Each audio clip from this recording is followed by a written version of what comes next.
Procedural memory allows us to perform certain tasks without us being consciously aware of how we are performing them. It allows us to learn an instrument, learn sign language, or solve the Rubik's Cube. It's the reason why we never forget how to ride a bike. We clearly aren't just born knowing how to ride a bike though, so how did we learn it in the first place? And why does it seem so easy to us now? Learning in procedural memory progresses gradually as stimuli are repeated and skills are practiced over and over again. It begins with the transcription of sensory signals in the cortex, which are transmitted to the hippocampus where new memories are believed to form. Procedural memory is a type of implicit long-term memory, and such long-term memories are established if a signal is strong or repeated.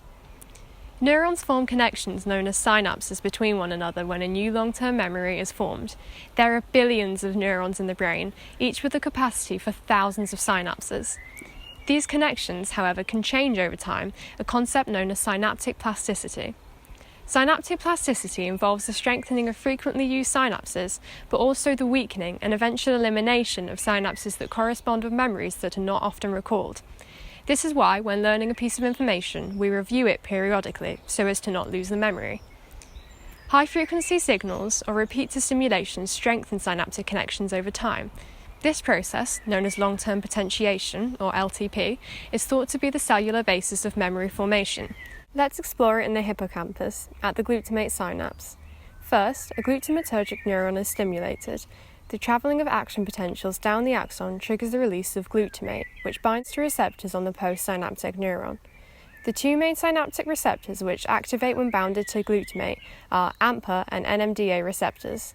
Following weak stimulation of the presynaptic neuron, sodium inflow through the AMPA channel causes a small depolarization of the postsynaptic membrane. The NMDA channel remains closed, as its pore is blocked by magnesium ions. However, when the presynaptic neuron is stimulated by a strong or repeating signal, more glutamate is released. The AMPA receptor stays open for longer, and more sodium goes into the cell, resulting in a greater depolarization. Increased inflow of positive ions causes magnesium to leave the NMDA channel, which now activates, allowing not only sodium but also calcium into the cell, which mediates LTP induction.